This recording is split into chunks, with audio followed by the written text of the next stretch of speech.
sandwich shop where everything served is related. Haha, brought to you by SK and Taicho Beardo. Hello, everyone. This is our first episode, and we hope you're going to enjoy it. Feel free to send us questions in the future for our next episodes. And yeah, welcome. All right, so we actually wanted to let you get to know a little bit about us in this first episode. So we wanted to give a little background on how we met. SK and I actually had met through Tumblr about 3 years ago, back when I was living in Australia. I had decided to get back into Tumblr and was looking for some RE and Tokyo Ghoul content when I came across her RE page. Yeah, and Taicho and I actually started playing some Overwatch on occasion, and when we would play, we would, occasionally start, talking about raid titles, all the rumors, all the gameplay, what we liked, what we hated, characters, all that good jazz. And recently, when we were gaming together, we started just discussing all the posts about the RE8, all the speculation, the news articles and everything that's been surfacing for the past few months or so, and also how they didn't actually have any confirmed information on the game. Again, there's a lot of speculation, but most of it is from not credible sources. Yeah, this is true. So since we both have streaming experience and we, are often playing games together as is, we figured why not have some fun with it and just make a channel talking about something that we're both passionate about. And we just want to talk about with fans, see what you guys have to think about upcoming titles and what we have to say about the games, our favorite parts, what we don't like about it as well, and hear what your favorite moments are with RE and things you'd like to see change in the upcoming games. That's one thing we'd actually like to talk about is what our favorite titles have been so far in the series. We actually both got started on slightly different generations of Resident Evil, which I feel brings a interesting factor to the table because we actually have a lot of similar opinions, even though we did start in completely different areas of this game. So what would you say is your favorite overall when it comes down to it? I would say my favorite Resident Evil game is, obviously the best one in the whole franchise. Everyone's favorite without a doubt. It's a masterpiece. No one can deny it. And it's Resident Evil Operations Raccoon City. Just kidding. That one is actually one of the worst, if not the worst, re-game that's ever been created. But all jokes aside, just from that. all jokes aside, my actual favorite re-game of all time is actually the one that I started playing with back in, I believe it was 2005 or so, and it was RE4. And there's a bunch of reasons why I love RE4 so much. Just to briefly talk about how unique it is. Like the history of the RE4 making, the game was consistently canceled and restarted from scratch multiple times. There was a lot of trial and error with it. But at the end, we all know what they created, and it was really revolutionary. Another reason why I like RE4 is because of the voice acting. I feel like the voice acting in 4 is nothing like other Wii games, even the future ones. I felt it was very decent. It wasn't cringy. It didn't feel forced. When each character spoke, there was an instant emotion that they made me feel. For example, when the first time we hear Salazar, we instantly get the feeling that he's just an annoying brat, like he's just obnoxious. When we meet Sadler for the first time, we get an easy vibe right away. We know he's the bad guy. We know he's going to be the main antagonist of the game. Ashley, for example, yes, her voice is very, annoying and arguably just as annoying as Salazar's was. But you can sense like the despair and the weakness in her voice, and you suddenly like get the urge to like protect her at all costs. Yeah. And then again, Ada, the voice acting for Ada in RE4 is exceptional too, and it's actually my favorite Ada voice acting of like the whole franchise. I just thought like when you hear, she sounds very mysterious, very like untrustworthy. You don't know why she's there. You don't know if she's helping you or she's working with Sadler or who she's working with. So I got that vibe from the Ada voice acting. Um, and I mean, Leon's voice acting in that game, in my opinion, is also the best and out of all the Leon voice acting. And don't even get me started with the merchant. I mean, yeah, he had a limited number of lines. In fact, I think he had like the least lines out of all of the RE4 characters. But I feel like those lines were more than enough. And I mean, that guy is something else. He's probably the most iconic character ever made from the RE Absolutely. franchise. Of course, some um, memorable lines. yeah. It's a shame that we didn't get more information from Capcom about who he actually was, why he was there, True. whether he was a good or bad guy. Like he was almost a meme. We don't know anything about him. Right. Yeah, and of course, like, did he actually die after Ada clicked that explosion button and then we escaped with Leon and Ashley? We never found out what actually happened to him. Um, you know, the only fact that we know is that he was a good boy. BOI. This is true. Yeah. The best boy. Yeah. And again, another thing I like about RE4 is just, the creatures and the uniqueness of them. And I mean, the regenerators were something else. They were out of this world, especially like the little creepy noises that they made. Like, oh my gosh, Oh, yeah. that noise gave me nightmares. And I still remember the first time vividly when I was truly, truly scared. And I don't know if you remember this, but I think it's when you go to that island, like after Ada takes you there, right? Yeah. And it's like a science facility looking area, and there's like a little puzzle where you have to like change different colored arrows, like change their direction until a door unlocks. And then once you do that puzzle, the scary thing is there's a literal regenerator that is just like laying down on like a patient bed, just chilling there, and you can see through the glass, and he's gonna pop up as soon as you do that damn puzzle. um but yeah, after you do the puzzle, another door unlocks, and then you go through it, and there's a dead body, which gives you like a freezer card or something, along the lines. And as soon as you pick up that card, the music drops, and the regenerator comes after you. And that right there is the scariest moment of RE4 for me until this day. I definitely um, see that. yeah, and then a close second scariest moment, I would say, was when I was like totally minding my own business, just peacefully doing some fishing and stocking the fishes in my inventory for later, and then a giant freaking whale just inhales my whole body out of nowhere, and just an instant death. I didn't even like, even if you had the perfect reactions, you couldn't save yourself. Yeah, Uh, that was actually one of the trophies on the PlayStation yeah. 4 was to make that happen. Yeah. Yeah, I remember whenever I would like watch a friend play RE4 for the first time, I would specifically ask them to go fishing in that little spot, and I would tell them, hey, there's going to be a huge, boss fight coming up, so you better, stock up those fish in your inventory.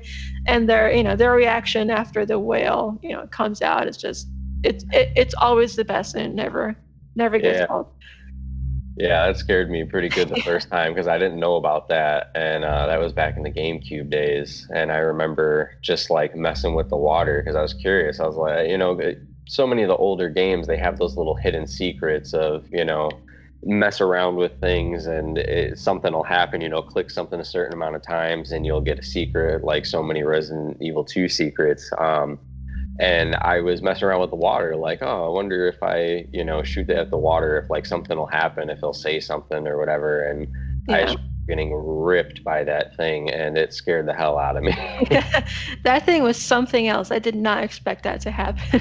That's Well, yeah, that's why I love RE4 the most. I think it's a mixture. It's a good mixture of like unexpected, scary, and still like some hilariously funny moments. It's like a mixture of everything that games should be. I feel that Yeah. definitely. Well, RE4 has definitely always been one of my favorites as well, for sure. Getting into that one was such a phenomenal change to how we experienced Resident Evil. I do have to say, though, it is not my favorite, unfortunately, though it is one of my all-time favorite games altogether. I will give it that much. But when it comes down to absolute favorites, it's so hard for me to pick. You know, I've told you about how I started off with the original generations, and I always want to say one so badly just because it's one of the first games I ever played as a kid. My dad got me into gaming when I was super young. Not saying I was beating these games as a young child, definitely wasn't. It was more of me running around, and every time I saw a zombie, I would freak out and throw the controller to my dad. Yeah. So I didn't really play the games, from that super young age, but I was messing around with them, and I remember from, some of my youngest days of gaming, seeing that Resident Evil Mansion and watching that tyrant battle, and of course the most memorable, zombie or survival horror scene of all gaming history when you see that first zombie turn to look back at you when he's eating, I believe it's Kenneth. Hmm. Um, in the room, and it's just crazy that they had that detail back in the day and that just intensity behind it. For the time, it was crazy intense. It still leaves an impression on me. But even with that said, as much as I love the mansion and everything the first game has to offer, I have to say two is my favorite. The original two, not the remake. The remake is great, but there is just something unmatched about two for me. Even when it came to how they did the remake, their design for when it came to the areas and especially the lighting, it was just superb with the colors they chose, especially for the limited amount of pixels they could use for the day, like for back in that time, they did incredible work just making things pop the way that they did and making every spot, even when there was, a full room of light, just feel eerie and terrifying and full of just like death. It was crazy. Everywhere you went, it was just uneasy. And something I don't want to get into too much now because we're going to have a spot where we talk about music scores. That's actually one of our questions from one of our followers is about the score. So I Mm. briefly say that the score in it is unmatched. It is just an absolute masterpiece when it comes to the production of it for the time and how they conveyed horror the way that they did. So I'll talk more about that later, but I will say that it is, mainly one of the biggest points that draws me to Resident Evil 2 is how they incorporated the soundtrack into it. It just stands out. It just hits hard. It's incredible. It's unique, I Mm. actually create horror music on the side from my regular music that I would love to get into video games at some point. And I've noticed that's one thing that it's so hard to do is make something that is as I don't want to say ambient because ambient typically refers to when people keep their soundtrack simple, but the way that they have basically an entire, orchestra going on almost at some point, Mm. they still have that ambience and dynamic range while keeping your, skin crawling with goosebumps and your hair raised on the back of your neck. It's absolutely incredible. I always just feel so sucked into the game. On top of that, Resident Evil 2 is one of my favorites, not only because of the characters in it, the characters are great, um, and the settings, but as cheesy as the voice acting is, it was great for the time. I love it. It keeps me like into the game. They had a great dialogue like for the story. The story was full. There was enough going on, and I felt like the players had a decent amount of contact. I wish that some people would have tagged along a little bit more, like they were originally planning to with how RE 1.5 was, but I'll get more into that later when we start talking more about Resident Evil in general. But it was a very full story. It was a very full story with all of the locations. Just they were amazing. I don't know how else to put it. I can't say that there's any part of Re2 that I get to that I am just unsatisfied with running through. You know what I mean? I don't Mm. mind cycling the game over and over. And not to mention the variations in the stories, the fact that there are multiple different endings. There's two different ways to play the full story. And there's two different options with both of those as well. You know, it's great. The various ways you can play it just for it being such like an early game like, on a PlayStation 1, you know, it's incredible. So those are a lot of the big reasons that that's my favorite, along with the zombies as well. The zombie detail was pretty great in Resident Mm. Evil 2 compared to Resident Evil 1. They added a little bit more detail to them, it seemed like, that made them a little more terrifying. Oh, how could I forget? Oh my God. One thing that I feel that even the newest Resident Evils is amazingly detailed as the new death scenes are.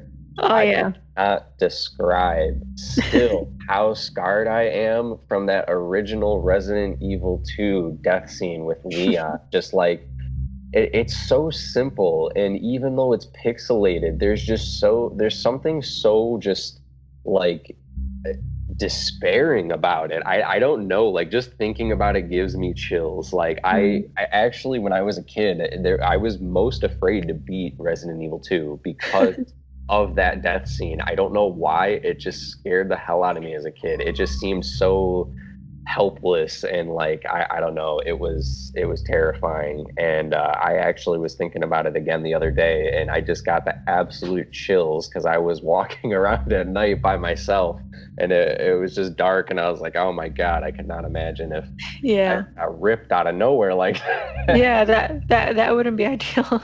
Yeah, so definitely that's one of the biggest things that stuck with me from that game was the death scenes for sure. It made it damn near impossible for me to want to push forward when I was a kid and I was playing alone. So yeah, I would say those are some of my favorites for sure about Resident Evil 2, and why I'd pick that over the other ones as much as it is difficult to pick over any of the originals, honestly. I gotta say RE2. Yeah, very good choice there. I agree with you. Re is a classic. And again, the Re 2 remake was a very good game, but nothing beats the originals for sure. So now that you guys know what our favorite Re games are, let's try to get into what we're mostly going to be discussing this episode. And that is how everyone's getting hyped up for what Re 8 is going to be, about the storyline, the characters, how they're going to tie that up with Re 7, the previous games, and all that. And also what they plan to do with the actual Re 4 remake that we've been hearing about for the past few months. So, what are your thoughts, Taicho, about that? So, with what I've been hearing and reading and talking about with some people, a lot of the stuff has been unconfirmed about Resident Evil 8. I was actually discussing with my close friend Chris the other day about what he's heard with Resident Evil 8 coming up. And he said that there are three sites that are supposedly confirming that they are trying to aim for first person perspective again with 8, which has me very curious if that's going to be the new standard. I don't quite know how I would feel about that, to be honest. Resident Evil 7, as we've talked about so many times, we acknowledge it's great as a game, like as a horror game, for sure. It is a phenomenal horror game, but as a Resident Evil game, it left me very disappointed and wanting more and very nervous about what direction the series was going to head in, especially when they decided to bring in Chris at the end. So that actually has to do with one of the questions from Chris that he wants us to address later. So I won't go too far into the not a hero part. We'll talk more about that later. But it definitely seeing how Chris was re-portrayed in the series, the way that he was, completely redefining his character model. Is he even going to be in this? Is it going to be a different Chris than we know? And especially with seeing how all of the characters in these remakes are looking a lot younger than we originally perceived them as in the original releases of these games. So I'm curious if we're going to be getting a complete reboot with the Re4 remake coming up, and if that means that we're going to see a younger cast following through to the end, more so than we got to see with the original launch of the series. Yeah, definitely. And even just, briefly mentioning how they completely remodeled Chris for the RE7 content right there at the end. There is basically no reason to do that. Unless they're really planning on doing something completely different with his character and with other characters too. So there could be possibly something that Capcom have up their sleeves that they want to do. This is true, and it's so open because there isn't much that was said about it. There wasn't too much that was like overall determined on like what was going on with his character, other than he was supposedly there to help. But I personally never ended up finding any answers about why he was still with Umbrella. I might have missed something on that, but I was still a little confused why he was with the Umbrella Countermeasures group. What's he doing working with them, and why do they have him looking so different? And like I was saying with the younger models, it'll be interesting to see if they're leaving it open for that, and if like RE8 is going to tell us what they're planning to do with after four, if they're gonna just reboot that series in between and just like kind of sandwich the content in between. But the only thing that has me nervous was that is that I honestly, if we're rebooting the series, would kind of like to see Yeah. Re7 Hmm. done Yeah. over again, not the way that it was. So I don't know. I don't know. How are you feeling about the whole lead up to this and the information we've had so far? So in terms of the Chris organization and why we don't actually know why he's with Umbrella, it is a very confusing situation, and I think Capcom they have a history of just associating certain characters with organizations that we don't hear from later at all. For example, TerraSave with Claire. I don't think TerraSave comes up later in any of the regames. Another example of that would be, Derek Simmons from Leon's and Helena's campaign in Re6. True. He was apparently working for this Neo Umbrella along with I believe Carla, which was the clone to Ada. And then I believe Ada was, she pretended that she was working with him, but she had other goals, as she usually does. But there are various organizations and various associations between the characters and them that we don't necessarily get a lot of information on, or Capcom decides to totally scrap them and never talk about them again. So it's very interesting in that regard. Very true, because I know what you're talking about with the Terra save as well. And if you have, or you said you did play a bit of Revelations too. Yeah, And I remember they have Barry's daughter in there and Claire, and I know that the beginning has something to do with them being at an event, but I don't recall if that's also Terra Save or not, or if it was a yeah. completely new organization. But even Mhm. right there, it's just like right off the bat, everybody's just like kidnapped, killed, except for, of course, like the two most important people that we would know of, that they're too much of sweethearts, they can't die. Mhm. So then, like, Yeah. basically, it's that whole typical story of run an organization into the ground and only save the heroes. So it's just kind of like they're in and out so quickly.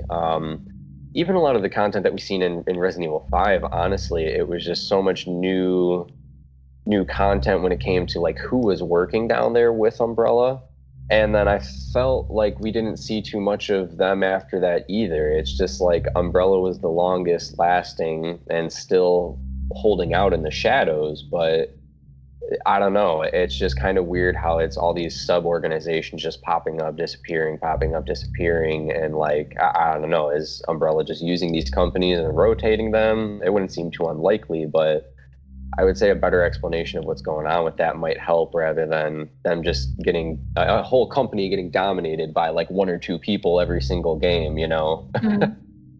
Yeah, definitely. I think just Capcom's they tend to create very disorganized storylines and very disorganized, sets of characters and their decisions and all that. Like I think they started with Re5 because I feel the franchise really did go on a downhill spiral after RE4 specifically. A lot of people were having a lot of issues with RE5, and it's, one of the most hated Resident Evil games to this day. And then Re6 was very, very disorganized as well. For Re6, I feel like Capcom tried to listen to the fans, but they took it to the next level. They saw how the fans wanted Leon and Chris to work together, and then they were wondering about what happened with Sherry, but they were also hoping that there was going to be new characters added on for future Resident Evil characters, like a new generation, Yeah. per se. And it was just a mess for Wii 6. They tried to please everyone, and it just did not flow well at all. Yeah, my biggest complaint definitely came with the inaccuracy between the enemies. Because I mean, you know me, I absolutely love the zombie factor of the series. Zombies have always been my favorite factor of Resident Evil. And as much as I do love Resident Evil 4 and consider it one of my all-time favorite games, I am still unhappy at the lack of zombies, or the loss of zombies rather, from the series there. But I took 4 for what it was. It was an interesting, spin off and start to change how the company is working and everything, what they're about. But I didn't really like how 5 was portrayed, and that one was a mess. But then you get to 6, and you got your zombies back, but then everybody else's campaign are, these completely different enemies, basically like RE4 and RE5, but a little bit more advanced. But I don't know. It didn't make sense going from zombies to these other creatures literally in the same area in China where Leon and Chris are overlapping and they're experiencing completely different enemies. Yes, I definitely agree with that. And there's also a point to be said because when it comes to Race 6, the campaign that people like the most is actually Leon's and Helena's. Yeah. And if you look at the three campaigns, not counting the 8 one because that comes later, if you look at the, Jake and the Chris and the Leon campaign, I would categorize Jake and Chris's together almost because they do have similar looking enemies. Whereas the Leon one, it could almost be its own game. Exactly. And I enjoyed when I enjoyed Leon's campaign a lot more than I did with Chris's and Jake's. Um, Especially when you begin in the White House or like a government place, and then it's all very dark and gloomy and you don't know what happened, and then there's underground, trains, zombies, there's sewers. It had everything that needed um, it had everything it needed to succeed as a regame. But as you play more with the campaign and as you overlap and you go to China, as soon as Leon and Helena get on that plane, I think the campaign goes downhill from there. Yeah, I can definitely see that. And honestly, one of the bigger things that started to get out of control when it came to 5 and especially 6 that I haven't been the biggest fan of with the development with the series has been how just out of control the enemy boss fights get. One of the Mm. things that I did like about the idea that they originally had with Umbrella is that they wanted to make controllable bioweapons to sell on the black market that people can use to obviously take over whatever they want to take over. And it made sense that they wanted to have things like Tyrant and Nemesis, more tank-like enemies that can be controlled, still have some knowledge, but like they're manageable. And I felt like it kind of lost the point of controlling a bioweapon when people are injecting themselves and then literally turning into 2-story to like 4-story tall monsters that are just giant blobs with tentacles and sword arms basically trying to eat you. Like what is going on here? Like Mm. this isn't very controllable. This isn't a like containable bioweapon. It doesn't really make sense, especially if you want to be the leader of the organization. You know what I'm saying? Mhm. How are you going to keep going after that if you become this giant disorganized blob of a monster? Yeah, yeah. So Yeah, I don't know. That was six got really out of control with that, especially when you see the endings of the games. They all end up fighting these absolutely just massive out of control beasts, and it was just a little bit too much from what we came to know Umbrella as, and like their whole purpose and the point of what was going on in the creation of these viruses.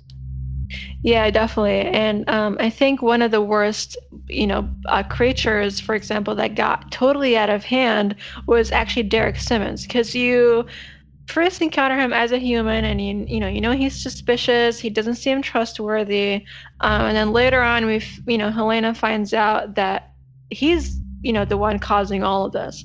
And then when you get on that train, you fight him with Leon, and then later at the end of the day, at the end of the campaign, he becomes this dinosaur thing, and it's just a very, very big mess, and you don't know how it concluded like that.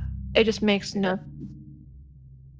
Exactly. And, we even seen a bit of that with Seven too, which that's what really has me nervous about the direction that eight is going to go. I mean, are we just going to keep seeing these, blobby type monsters that just, keep growing and changing and evolving and don't really have any rhyme or reason other than the fact that they want to destroy? Or is it going to go back to manageable bioweapons?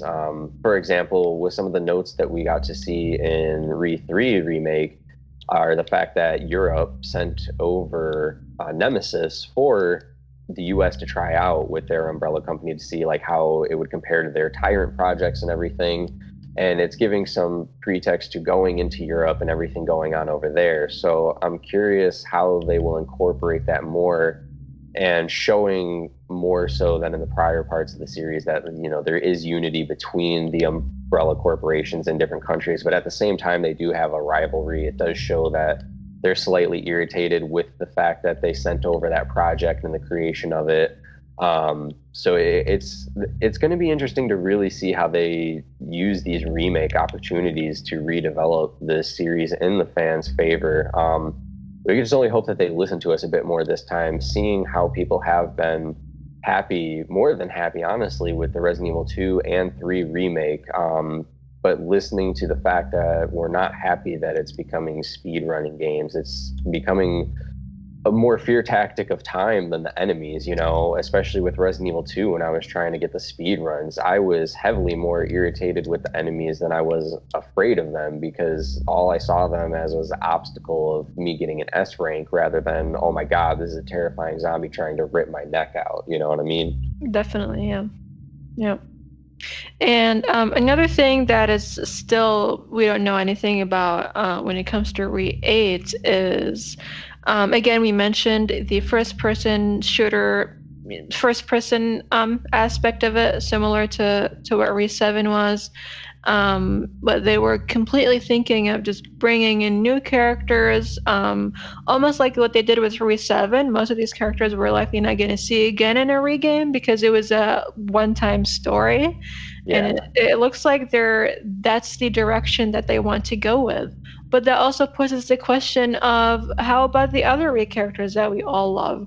You can't just reboot something that you've been building for longer than 15 years in favor of what the current gaming community would like to see. Yeah, I feel like too many companies have fallen victim to that, honestly. So much of what we come to know of a game series just ends up getting changed because of the times and things selling out. I feel like we experience that a lot with both gaming and music and even movies. Really, just the whole entertainment industry as a whole these days Mm-hmm. is just caving so much. And I can appreciate companies trying to listen to the fans, and incorporate things. But at the same time, if you don't stay true to your own story, how are we ever supposed to really know what the story is if you're just letting masses of people write this entire narrative of, what you created? And I feel like that's kind of where it ended up going. They did want to change the game, and they did. They changed the style very successfully when they went to four. It did have trouble getting accepted as a Resident Evil game, just like how 5 and 6 did, but people were still happy enough with it that they didn't complain much. And it wasn't until everything got a little bit out of hand with 5 and 6 that it just really lost sight of what the whole purpose of the game was in the first place. And I feel like with the mess that six was, story wise, um, Capcom almost tried to go a completely different route with Re7. And I feel like they listened almost too much to the fans for Re6, and then when it comes to Re7, nobody asked for what Re7, had to offer. It just came out of nowhere. This is true. So maybe Re8 is going to be, like a middle ground between the two, possibly. I can hope. I can only hope, honestly. Like 7 was great when it did come to the VR factor. I really enjoyed that. My first playthrough was in VR, the whole way through, and that was terrifying. But again, just as a Resident Evil game, it left me wanting a lot more out of it. But it was a great game style. I kind of wish that they would almost just spin it off into its own game series, you know? It didn't have the worst gameplay or plot. It just didn't feel anything like a Resident Evil that we came to know at all in any way, shape, or form. So I just really don't know how they plan to reshape this series. Yeah, definitely. And even some of the speculation that we've been hearing about Re8 incorporating some sort of infection, yes, but it's more based on like his hallucinations as opposed to like zombies, and mutants and things like that. So we'll see where Capcom takes it from there, and if they're actually planning on incorporating a hallucinating factor to the game. It'd be interesting if they do, because that would actually go into something that has to do with Resident Evil 4. And with that remake coming up, I'm curious because the original Resident Evil 4, which was, or now known as Resident Evil 3.5 for the content you can find online, the enemy actually was some sort of ghostly figure, possibly a hallucination. It actually still had the castle in it, so that stayed the same, but they did change it up a lot. So it was interesting. There was this hallucinated character that kind of chased you around with a like sickle, on a chain type weapon. Mm-hmm. He was very ghostly, like transparent blue, and it didn't seem like Leon could necessarily defeat him completely. And then there were also areas you'd get to where there were these little, like, what would you call them? Just like puppeteering doll thingies that would chase you. And it's like that could easily be a hallucination as well. So I'm curious, are they going to go back to 3.5 and try to keep it more towards survival horror like we see them bringing back more so in these 2 and 3 remakes? Because honestly, as terrifying of moments as 4 did have, I feel like that was more for the time. I feel like incorporating that now might be difficult to keep as terrifying as it was back then, but the way that they showed 3.5 could still hold up comparatively to how they've made these new games. Mm-hmm. So I don't know. Do you think that they might try and revamp it since they've just already remade it so many times to death? I honestly don't know how Capcom could possibly go with this Re4 remake, just because, I mean, the game doesn't look that bad. There is a case for Re2 and Re3, obviously, to be remade, because the graphics and the details and all that in the world, they're not up to par with what we would want in current games to be like, especially like games that are very single player story focused. I would say, yeah, Re4 is going to be very hit or miss, that remake. And I feel like whether if they decide to reboot it completely and go a different route, I think a lot of people are not going to be happy with that. So we'll see what they decide to do with the Re4 remake. Yeah, this is very true. I mean, how can you possibly remake a game again that's already been re-released, I think, what, 8, 9 times now, even to the extent my brother was telling me that there's a mobile game version of it. I mean, I don't know how much more you can remake a game once you've Hmm. hit the mobile platform point, I don't know. It's as we've already talked about, it is just one of the highly or highest rated games of all time, whether you're into Resident Evil or not, or even into horror. I know people that don't like horror games that love Resident Evil 4 just because of the storyline itself. So, I mean, I gotta say, genuinely, I would be really just irritated with them if they literally do a reprint of it again, like they have so many times now. But at the same time, I don't know, I'm nervous for how they would change it and how that would affect the future of the series if they go that route, because it could redefine everything in either the best or the worst way. It genuinely can go either or. So I don't know. It's kind of fingers crossed at this point. Yeah, definitely. And even if you compare the many, many, many different versions of RE4, when you compare the PS2 to the PS3 to the PS4 to the Nintendo and, all these different consoles, it almost looks exactly the same. The Yeah. only difference is it just looks more HD. But if you actually pay attention to the details, to the buildings, the zombies, all that, everything, it looks very pixelated if you pay attention.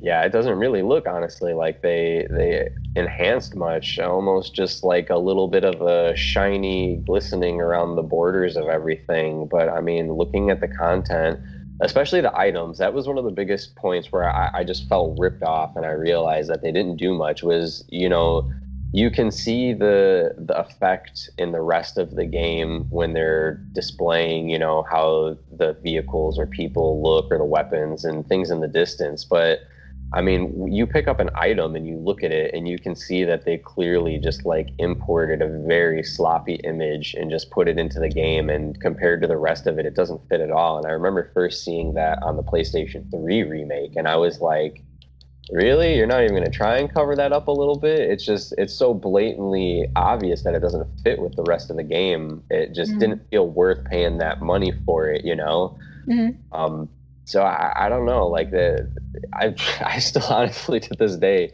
as crazy as it sounds, it almost feels like the GameCube version is still the most high quality version of it. It's just so smooth in such an indescribable way. I don't get it. Like still GameCube honestly still has such a weird edge that like even the most recent consoles, like, yeah, don't get me wrong. I mean, there are highly realistic looking games and all, but for the time that it came out, GameCube was just so far ahead when it came to how their like high-end games looked graphic wise. It's so impressive.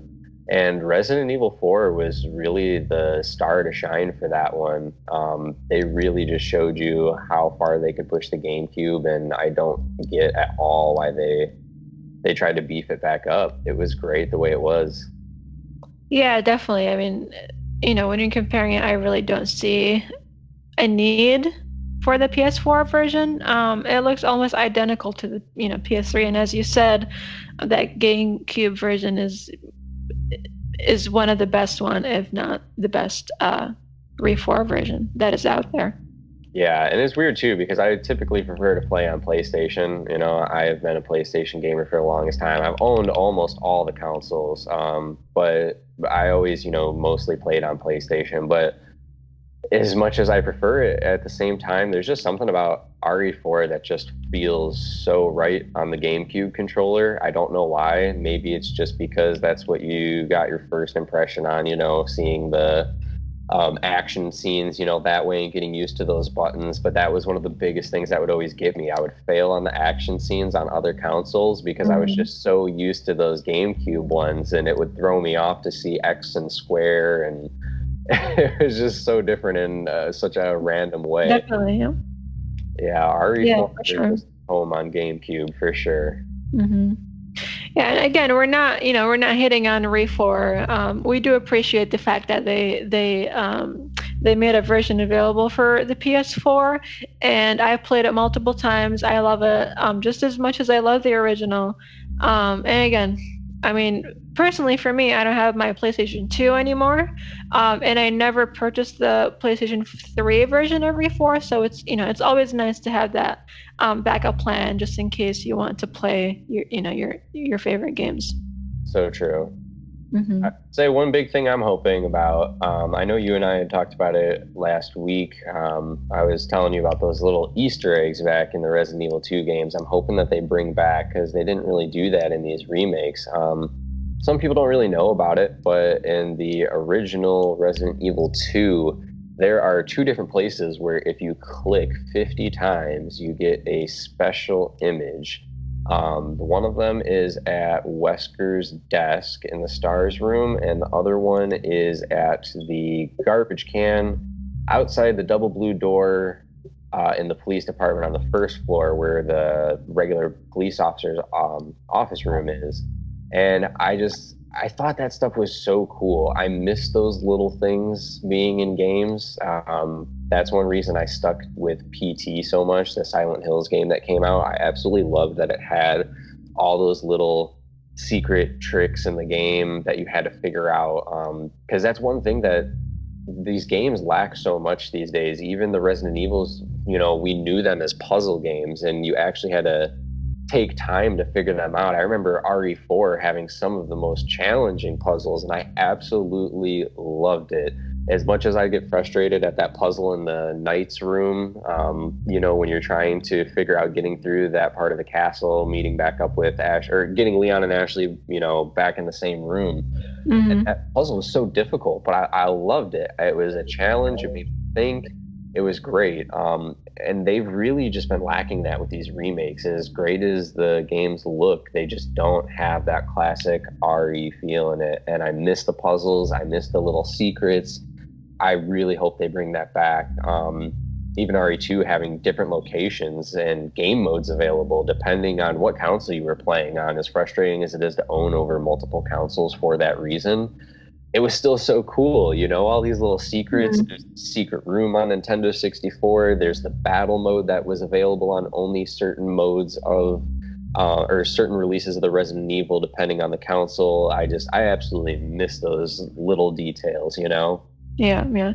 And I enjoyed all of the RE4 little puzzles. They were all very unique and they were all very hard in their own way.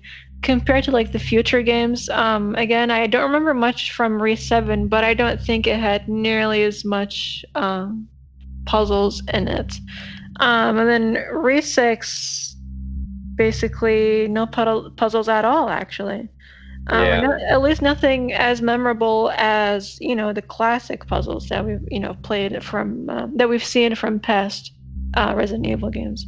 Yeah, unfortunately, it feels like, I can't even say it's just Resident Evil, honestly. I don't want to feel like I'm even hating on Resident Evil with it. It's just so many games these days have become so linear. Like, here's your objective. You know that what you need is literally on the exact opposite side of the entire map that you're aware of. And then you have to run back, and then we're going to take you to another far point, and then you're going to have to run back to the farthest point to solve that clue. And it's like, okay, great. I'm tired of running back and forth for like literally one item just to go through another door. That was one thing that was still great about Resident Evil 2 is that sure you were running back and forth all over the place, but there was so much to take care of in each of those areas, so much to find. So many different, pieces of the game were spread out across those to keep you coming back to those areas while staying entertained and doing something useful and not just aimlessly running around the entire map. Hmm. Yeah, for sure. And going back to the Easter eggs, there's actually a little funny Easter egg in the Re3 remake that is poking fun at Re6. So do you know that, Leon poster where he's shooting at the zombie and there's only like part of the zombie's hand that's visible to us? Um, there's actually a poster in Re3 that has a similar looking soldier shooting with the very similar looking zombie hand to the bottom right, and then the title of the poster just says disaster. Really? Yeah, I did not know about that one. yeah, Is that in the remake one? yeah, and the remake. Interesting. Do you know where that's at? I'm not exactly sure, but I remember I saw something about it. From I think it was on Twitter, and someone was like, "Hey, there's this joke in RE6," and they were surprised that Capcom were willing to take make fun of their own game, but at least they're very realistic and they realize that it wasn't as good as what we were hoping for. Yeah, that's pretty epic, honestly. There's not too many companies that'll call themselves out like that, but it's always funny when they do. And I know that they've had hints across a couple other games. Even when it came to like missing posters that were on the walls in Resident Evil 2 and 3 when you were in the police department, there were always small little fun facts about those posters. Some of them, like actually, one of them was rumored to be Claire, but you know what? Actually, now that I think about it, I swear I've played Resident Evil 2 so much and then I've read so much about 1.5, they just start to overlap in my mind at this point. But it's either in 1.5 or in 2, there is actually a missing poster that's up for Claire because Chris was Hmm. looking for her. So you can actually find out about her. I think that was supposed to be in 1.5 because you were supposed to play as Elsa Walker, and that was supposed to give you like a little bit of information about Claire.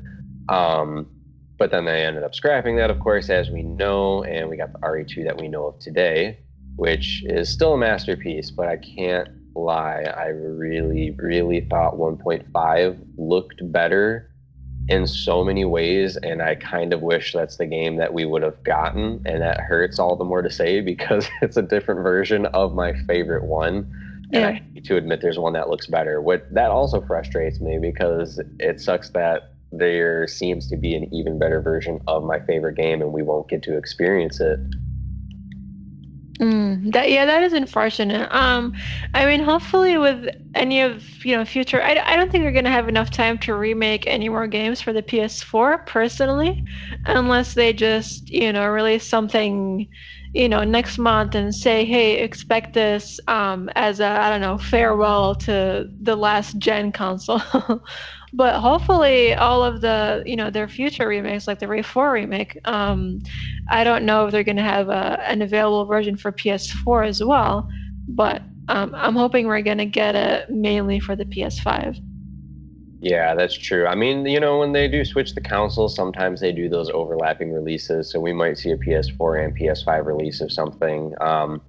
But I don't know how to go because the new console is supposed to just be absolutely leaps and bounds ahead of all the gaming content that we're familiar with now. So I don't know. It'll be interesting to see what they'll do with it, if it will even be worth, managing to put on the PS4. But to Mhm. be honest, I kind of almost hope that it is so unbelievably awesome that it's just not worth the time of re-editing to be coded to fit on PS4 as well. Hopefully, it's just a absolutely mind-blowing continuation of the series. I mean, like it's not like Resident Evil 2 and 3 are horrible games, and we see the graphical capabilities of the re-engine. So, um, I don't know. I'm excited. I am excited. I'm just definitely nervous. Yeah, definitely. I think we can all say that for sure. We're nervous about where Ray 8 is gonna go. We're nervous about this Ray 4 remake. We don't know which direction they're gonna go with. I say this is actually a good point to start bringing up some of the questions that the followers have had so far because we have kind of given like our brief overview on the series itself, and we have tried to dodge a couple of topics just to not spoil any of the questions before we got to them. We do appreciate our followers reaching out to us and bringing us these questions, so Mhm. give you your time to shine and bring up some awesome points. And yeah, let's go ahead and get talking about some of that, and we can dive a little bit more into these games and what we can expect. Yeah, definitely. So one of the questions that we got was from Tumblr, and it was by Princess Hub. I hope I said that correctly. I think it's Princess in Hub, actually. And she was, wondering about our thoughts when it comes to Capcom and how they've made the Resident Evil franchise to be not as diverse as we would like it to be. And Princess pointed out something about how some of the veterans, like we don't have any characters that are bi, we don't have any characters that are gay or lesbian, and they also pointed out that A lot of the characters are mostly white, and we don't have that much diversification when it comes to, races and all that. We don't have any trans characters, for example. So, what are Yeah. your thoughts on that? So I actually, it's funny that this gets brought up because I had noticed something at the beginning of Resident Evil 3 that has me a little bit curious on that. And that has to do with the fact of Jill's room. You get to see Jill's room in the beginning, and it is almost unfortunate we didn't get to bring that up at the beginning because I could have showed it easier. But on her wall, there are kind of some posters that leave that a little bit up for debate, I would say. Um, if you take a look, there's more female posters for like modeling and everything up on her wall than there are for male posters. And we also see at later points in the game where she interacts with Carlos, Carlos kind of goes to flirt. She doesn't seem too interested. So, not that they're necessarily making any statements, but there are things that are getting left open for interpretation a little bit here that they can take either way. So I'm kind of curious how they'll develop with that. And then when it came to Resident Evil 2, nothing has never really been definitive about Claire too much. Even in the original parts of the series, you see that, she always had just like a platonic relationship when it came to Leon. There's never any like tension. And you can often see with a lot of characters and development that there typically can be that point where the main character is interested in somebody while somebody else is interested in them, and it's that whole never-ending love triangle thing. But that never really happens. Claire never really pushes for anything with Leon. They always do their own thing. And even at the end of some of the Resident Evil 2 games, I can't remember if it happens in the remake or if it's the original. But there is even a point where Claire, or not Claire, sorry, Sherry makes a little joke about them being like a little family, and Hmm. they're just kind of like, haha, get me out of here. I'm Yeah. about this. So Yeah. it definitely shows that Claire definitely doesn't have that on the mind, but it doesn't also, or also still doesn't necessarily make a statement. So I feel like maybe if anything, it's something that Capcom just doesn't want to take a stance on. So they leave it kind of neutral because when you think about it, the real only love connection we get any definitive answers on is between Ada and Leon, truly, Yeah. Yeah. So I don't know. How do you feel about all that? What are you thinking? Yeah, I mean, I definitely agree about how Capcom, they just leave everything up to interpretation. They've never just came out and said, "Hey, Jill is totally straight. Hey, Jill is totally gay." We don't know about that. Yeah, they do give us hints here and there, but again, hints are, not enough to say, "Oh, this character must have this sexuality because they did, A, B, and C." Yeah, I think, as you mentioned with Leon, I feel like he's legitimately the only Rey character that we can definitively say, hey, he's definitely straight, just because he's a literal simp for Ada. um, so I think in his case, it does make sense to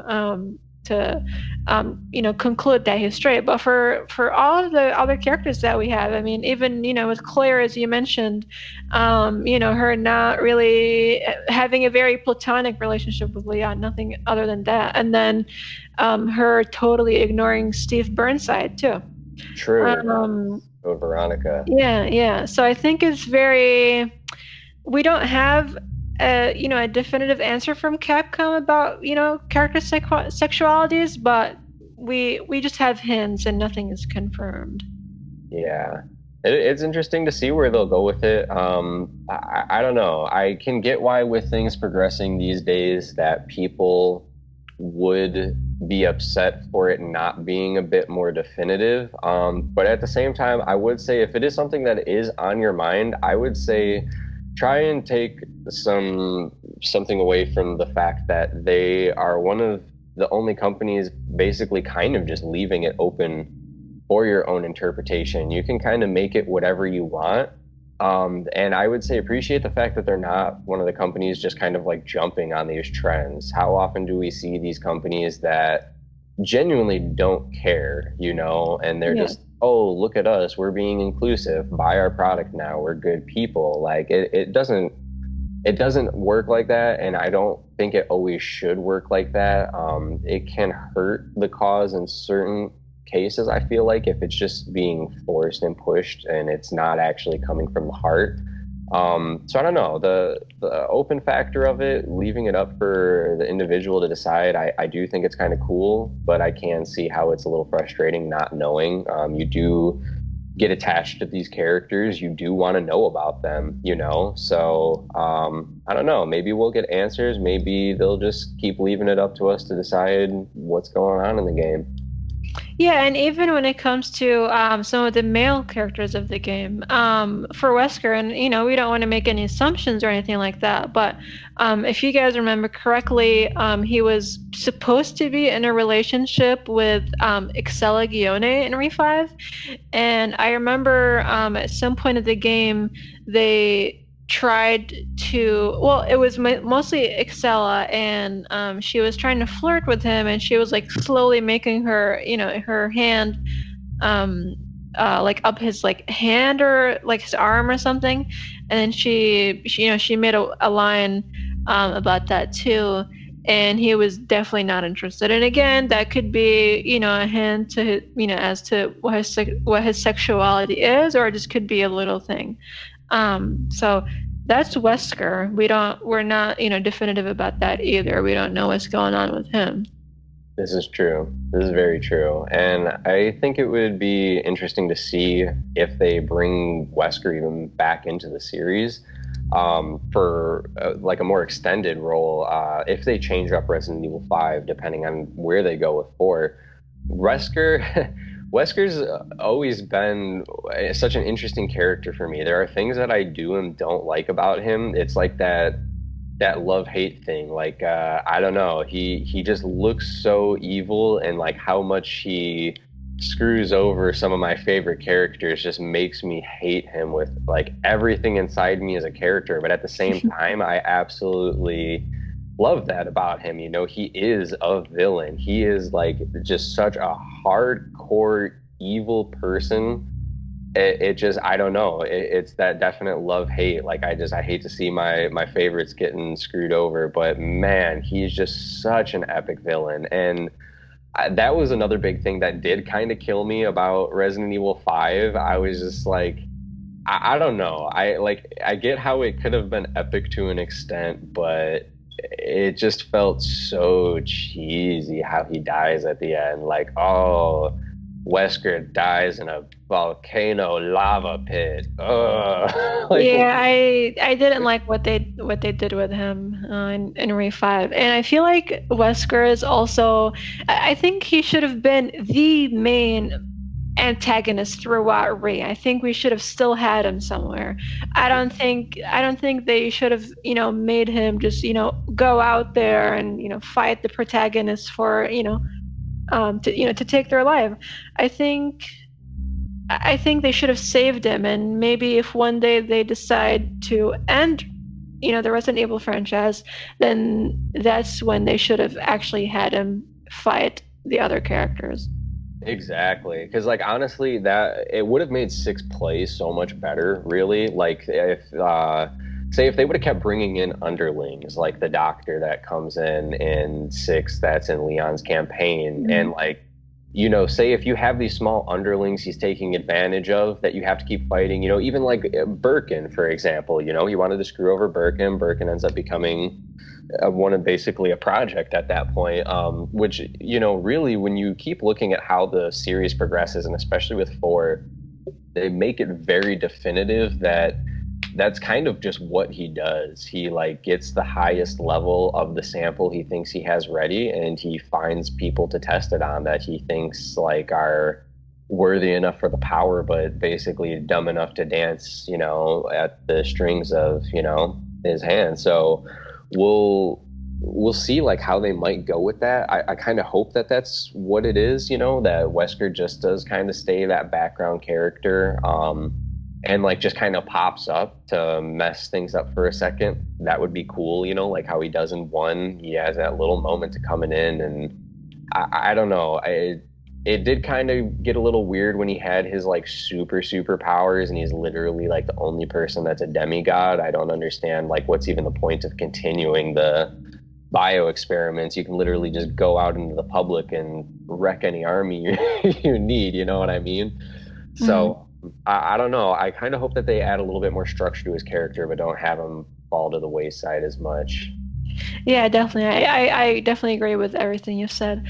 Going back briefly to Princess's question, they also asked about how they wanted our thoughts about how characters are mostly white in the re franchise, Sure. and I agree with that. I definitely think it's a huge problem.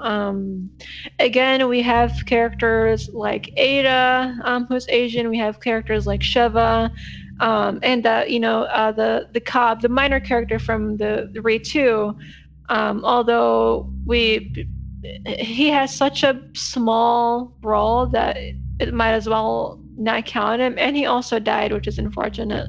Yeah. But I do agree with that. I do think that Capcom needs to be more inclusive when it comes to races and other sexualities too. Yeah, because I mean Marvin, he was such a great character, and he just dies right away. And you see he's one of the good guys, like knows who Leon is, was waiting for him, tries to help him. And then honestly, it's even more sad when it comes to Resident Evil 3 with the remake that was released, because the way they changed the narrative is that he actually gets infected by Brad Vickers after he's infected. And that happens during Carlos's scene. He wants to try to help Carlos get inside. And pretty much, which is actually very interesting to see where they'll go with the series on this too, is that Marvin got bitten because he was trying to tell Brad to stop coming towards him. And when he like goes to fire, you actually hear Brad say, "I'm sorry," very faintly, and it throws Marvin off. And then Brad still goes through, turns, and bites him, and that's it.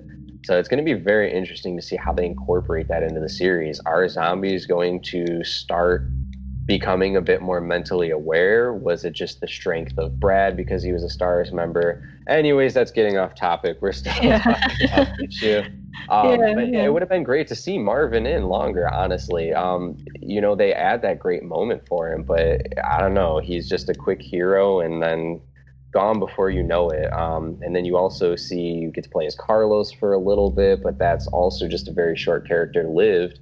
You don't really get to see it until you hit Resident Evil 5 and Sheva comes into play. So that's very far in advance into a series before getting fully inclusive.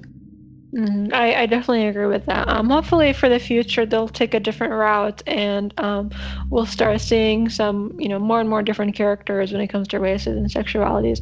Well, thank you for the question, Princess, and we could move to the next question, Taicho.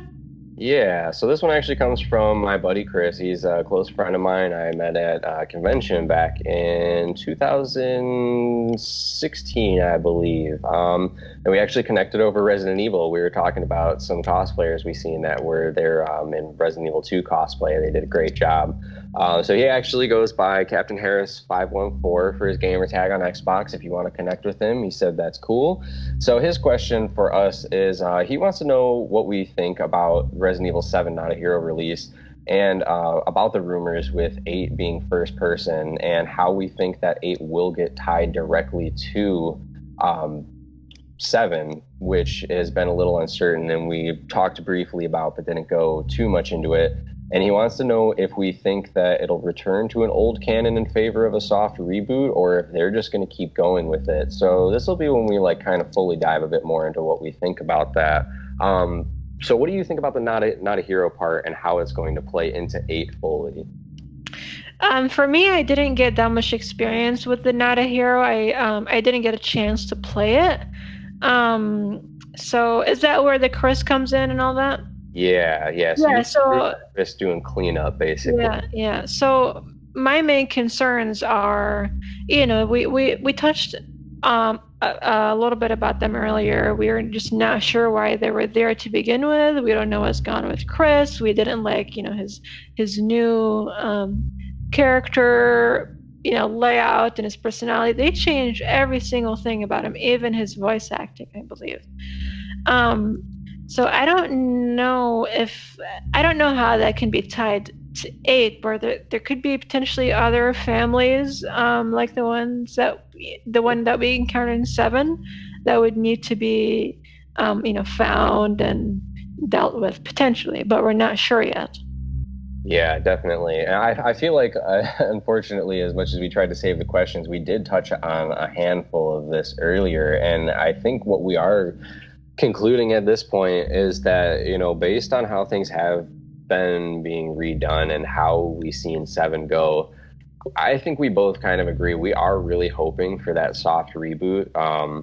And mentioning about how, the characters did seem younger. Chris, while he does seem aged in Seven, he does not seem as old as we were perceiving him to be throughout the games.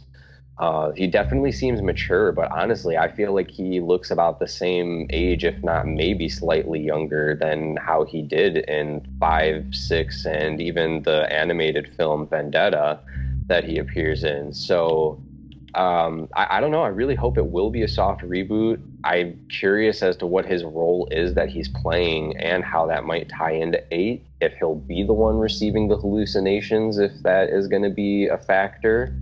Uh, Hmm. I honestly, I really want to know what the umbrella ties are because knowing Chris is a good guy, that's going to be something that is going to have to give like an answer of very high satisfaction to the fans to see somebody that we know as a Stars member switching to literally the enemy, but we're still perceiving him as good, but they seem bad. We're unsure. I don't know. I really don't. And I just hope that it kind of ties in a little bit better starting back to these original series that we're having brought back to us.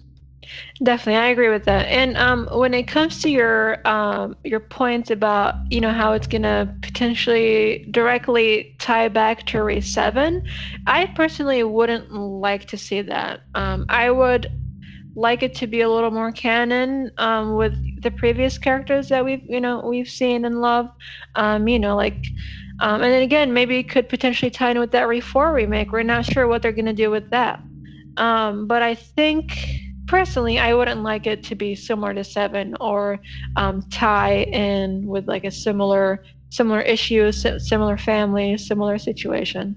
I would like to see, um, you know, uh, going back to what we know and what we love about, like zombies, mutants, big boss fights, things like that. Yeah, I agree with that big time. Honestly, as weird as it would seem, and as much as there would be, I'm sure, an extent of an outcry, I would almost be more satisfied if they took what is Resident Evil 7 and whatever they plan to do after and like literally just renamed it and make it a different series, or otherwise continue the series more definitively with the defined RE in red and like everything being a remake, or it can reference to it being a reboot. Anything just saying or showing even that it doesn't align necessarily with the path of 7 and 8 if it continues on that. Because I don't know many people who really want that part of the game necessarily preserved, that style, those locations, any of it really. So I don't know. Yeah, I really hope they do that soft reboot and just move on and maybe just make it a separate series altogether. Yeah, definitely. I agree with that. But thank you, Chris, for the question. It was definitely interesting. We can move to the next question now, and it's actually from one of my friends from Tumblr too, Great Kenji, and his question was about the music in Resident Evil 7, and how Resident Evil actually lacks music identities like motives, and for example, how it had, at the start, cool symphonic themes, and then it just became ambience music. For example, he mentioned how Recode Veronica was the most melodic one out of all of the Re games, and then Re 7, the last one, became very ambience like. Yes. Yeah. Yes, I totally see. I'm so excited that we're on this question now because I didn't want to go too much into it earlier. A little more background on me, just super brief. I am actually also audio engineer and music producer. So music is a huge passion of mine. And I absolutely love to talk music, and Resident Evil soundtracks from the original series is by far one of my favorite things to talk about. Original series, oh my God, I cannot get enough of those. I can't say that there are many games where I would genuinely want to go out and just buy a game soundtrack, like as cool as songs can be in it, but oh man, it's unmatched. It's unmatched in so many ways that it's hard to put it into words. For the time that they made it, the clarity and how it fit in, you can almost attribute the feeling of Resident Evil more to the music than the actual surroundings. And that's incredible. Music is meant to move people and, help portray situations. And I don't feel like they missed anything on that. Every spot has its own unique factor, like the save room themes, even the main hall when you get to the police station, the main hall in the Resident Evil mansion, it's always just something this mind blowing that just makes your skin absolutely crawl being in that situation. And they definitely lost that. They really did. There were so many different types of styles that they used when it came to the soundtracks they were making, the sounds they used. It was faster paced melodies, and that's one thing you don't often see in horror type music are faster melodies, and they just absolutely rolled on those keys so often. And it was great. It was absolutely great. It was so weird to feel calm yet horrified at the same time. um it was like an uneasy relaxation that was brought through the tone, and it was incredible. And I was very disappointed seeing the remake soundtracks, and I was very happy that Resident Evil 2 remake let you play that original soundtrack, because it definitely had me a lot more enthralled in the gameplay than the soundtrack that was remade for it. And as far as I know, Resident Evil 3 doesn't have that feature for the remake, and that kind of did bum me out too. Because again, it's just, yeah, it really is lacking. It is a lot of ambient tones, also referred to as evolving pads. So basically, a lot of it, I mean, I can literally open up some of my plugins on my audio workspaces, pick these sounds, and literally hold one key, and it's going to make 80% of what you're hearing in these songs. And that's very disappointing. It shows a heavy lack of effort and creativity in it. Well, it is ominous. It just doesn't shake you like those old tracks did. Yeah. You know what I mean? Hmm. For sure. And I mean, one of my favorite sounds from the older Wii games was just the save room music. Yeah, Whenever I would hear it, I would just get like memories and just times, and it's just special. It's unmatchable. absolutely. There's so Yeah. much emotion behind it. Honestly, like it's so hard to describe. It almost makes you feel like you have like a heavy heart to the situation, like you know what's going on, and it's just like, oh my God, like this is a moment to collect yourself and think about the horrors of what's going on right now and mentally prep yourself to move to the next stage of this survival horror campaign.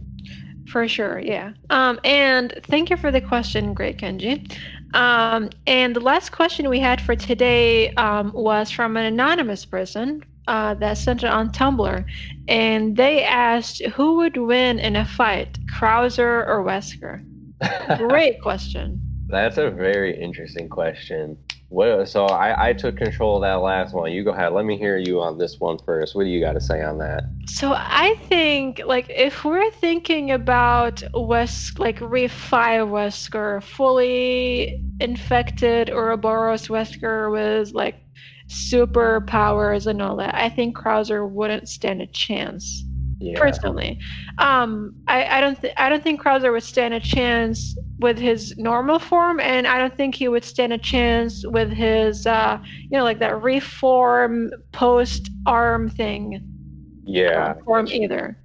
I think it would be very one-sided Yeah, if Krauser were to fight Wesker in his Ouroboros days. Otherwise, if you look at them from like a more normal perspective, like let's say Wesker doesn't necessarily have all of the superpowers that he had on Re5, and Krauser didn't have his mutated arm from Re4. I think it would be actually very even. I would even lean more towards Krauser winning it if they're both, normal human. They're normal human physical form. I can see that.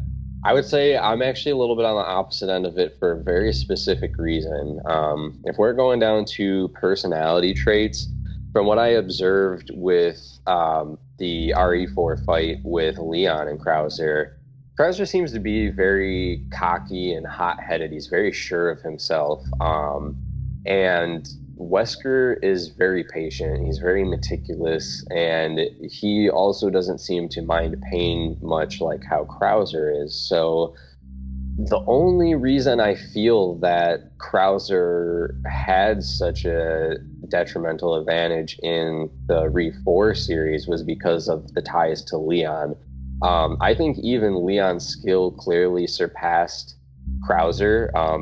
Krauser's aggressive. That's what got Leon. So Leon, you see so often he thinks with his heart. He doesn't want to hurt people he cares about, and he still cares about Krauser. And on top of that, he is very defensive. He wants to see what's going on first before he makes a decision. As to where Krauser feels sure of himself, he's hot-headed and aggressive, just kind of charges in there, thinks he's unstoppable. So I think if it was, like a realistic situation that, even with the whole Leon battle, I think that if they were both normal, even still, it would just be Leon waiting it out to have him beat Krauser. And I feel like it'd be similar with Wesker. Wesker would probably be more entertained watching Krauser sit there and try and battle him. And I feel like with how Wesker's very meticulous with his actions and also just downright generally evil, I just feel like he would sit there and toy with Krauser, let him get in like a hit of confidence, like, oh, look, you cut me, keep fighting, even though I just handed your ass to you for a couple seconds. And then, Wesker would take those hits again for a little longer. And then he'd be like, all right, I'm done toying with you. You're not a pet project anymore. Let's just completely disembowel you. I know. And it's so sad and disheartening to just think about how we're basically never going to see them fight because they're both dead or they're, presumed dead. I think it would have been one of the most epic fights if, Capcom decides to do something with those two characters in the future. Yeah, or I mean, honestly, even show how they got tied together because I mean, Krauser did know Wesker. They did interact at one point. That's part of why he was there. He was also one of those like undercovers like Ada was. But I think he was a little bit more obvious to it. And you see, I think that they do interact at one point over the codec, if I'm saying the right word. I don't know if that's what they called it for that game. And yeah, like I'm curious. I'm sure they had to have duked it out with each other when they first met. I mean, think about it. Krauser, he's such a hothead. He doesn't want to accept anybody's better than him. I cannot see Wesker showing up to him and whether he knew powers or not, being like, "Oh, you think you're, tough? Let me just hand your ass to you." And then Wesker sweeps the leg and puts him in a body bag. So you think Krauser would go in there and he would underestimate how strong Wesker is? Definitely. He's so hot-headed. I mean, just think about it. He didn't even really take time to talk to Leon. He messed with him for a second, but he just went straight in for the attack, like he's one of those guys that's all about the battle. He's all about the thrill of the fight. It's like he gets cut. He's not like, oh, I might be hurt and need to take it easy. He's like, oh, I got cut. I feel more alive than ever, and now I'm gonna make sure you don't feel alive anymore because you're dead. Yes, definitely. And another thing about Krauser is, I mean, we saw him get his ass kicked by normal human form Leon Yeah. In Re4. And then after that, if you play through that Ada mode, I don't remember what it was exactly called from Re4. I think it was Separate Ways or something like that. Yeah. Separate Ways, and another one, it was called like Ada's something. I can't remember what it is right now. And she also defeated him, right? She went against him and she ended up defeating him, Yeah, I because that you believe. have to defeat him to complete activating the radio tower to get the escort helicopter to arrive for you. Yeah, so there's a history of normal humans being able to defeat Krauser's mutated Krauser. So I I honestly don't think Wesker would have much of a challenge there. Yeah, yeah, and that was another great moment where you did get to see that, Krauser was part of the Umbrella Clan and like just another pawn because Ada already knew who he was and pretty much puts him down. And I feel like that's also a huge opportunity where you do get to see just how hot-headed he is because she just instantly gets under his skin and then he's like, "Well, screw you. Now we're gonna fight." And you're just right in this big battle. He's got no patience and he just wants to fight and show he's the best and dominate. And, even though they're on the same team practically, fighting Yeah. damn near same cause, Mhm. even though Ada did want to go off and do her own thing to take the virus and sell it, but, nonetheless, they're still mostly on the same side. And it's just still petty battle of who's the best. I feel like it's just something he can't let go and it clouds his judgment and actions. Yeah, definitely. Krauser is just he's an interesting character, an interesting man. Yeah, that's for I think his motivations are nothing like other weak characters. We see Leon, he wants to, after Raccoon City, he just feels bad for everyone and he wants to save, everyone and Claire with Sherry and all that. And it's a very similar motivation with other characters as well. But Krauser, he's just on a totally different boat. It seems like he just enjoys fighting. Yeah, I mean that's Yeah. basically all his motive is, basically if you look at it, he was the perfect person for the bioweapon experiments because I mean, he literally just wants to be a vessel of war. I mean, that's really all that he cares about. And he got what he wanted. He got to stay in a human form while just being a basic literal tank of a human. Um, so he was perfect for the series as like a pet project. And it's kind of interesting also to see that they just still made him this gullible character, and it's kind of an interesting play on, with great power comes clouding judgment, and Mhm. that's what he got. He got that power. He became a machine, but he just became a tool that was blindsided by his own, conceitedness pretty much, and it was his own downfall. Yeah, definitely. And even going back to Re4 and that first time when Krauser met Leon, it seemed like he was kicking his ass, Krauser, I mean. And Yeah. it wasn't until Ada intervened and kind of saved Leon's ass, as she did multiple times in Re4. Yeah. I think it would have been interesting to see that final fight between Leon and Krauser, like as normally human as possible. I really don't think they needed to make him a mutated arm and see where that got him. That is very true. That is very true. And honestly, even with all the saves, honestly an interesting point about RE4 as well, though. You think about it, Leon is always this epic character that's just unstoppable on his own. And it's kind of interesting how much you see him have to get saved by Ada um, in the game, and it makes you wonder, like, oh, well, how strong really is Leon? Or does he always just get saved by other people? Yeah, yeah, that's actually really true because even the boss fight with Sadler at the end, Ada throws him a rocket launcher, and that's how he's able to kill Sadler. And right before she times that bomb, and she's about to blow up the island, he would have been dead along with Ashley if she didn't give him that jet key. Yeah. Um, yeah. This is all very true. This is Yeah. all true. It's crazy. Like, you get used to like these character ideas, and it's like funny when you get to talk about these things and you realize all these little things you can pick apart that just leaves you wondering, what's going on with character, what's going on with the franchise. And honestly, that's one thing I do love about the Resident Evil series. Look at how many different sides, we've reached. We both love this series, and we've been able to point out so many things that are weird about how they went about it that not only do we love, but we dislike, or things we hope we change or will change, and what we can see, and all these possibilities, and so many different things left open to interpretation. I do think that is really cool, and it is what's fun about Resident Evil, even if we don't always get the things we're hoping for. Um, so I don't know. It's definitely got so many great things that make it the series I love, and I love having the opportunity to talk about this and dive into it. It's just so much fun. Yes, definitely. And just the unpredictability of Resident Evil, it makes it one of the greatest gaming franchises ever made. There's not a dull moment when you're playing any of the games, honestly. There's always something interesting, there's always something new. I would even argue that each game has its own like experience where you cannot compare Re2 to Re7. You cannot compare Re3 to Re4. You can't compare, as bad as they were, you still can't compare 5 to 6. Yeah, That kind of thing. that's absolutely true. It is great to have a lot of variety. I hope that they keep it a little bit more consistent for the future for sure.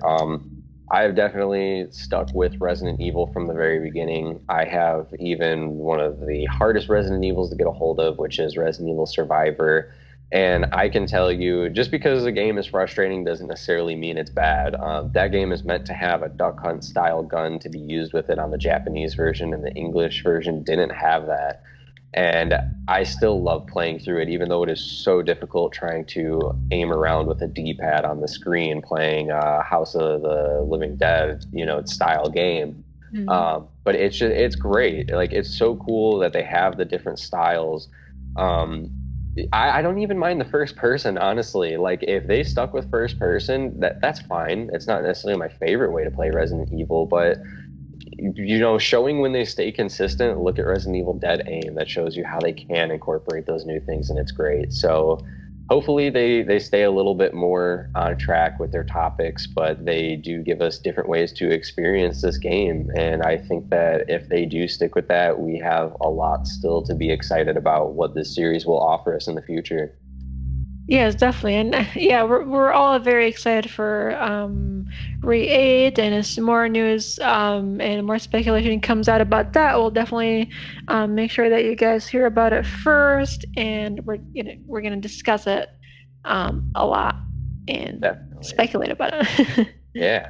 And for future videos, this was just kind of a general, going over everything with us just to help you kind of get to know us, hit all the points. If you heard anything we talked about you'd like to hear more about specifically, please go ahead and reach out about that. Any questions you might have, topics you want to hear about.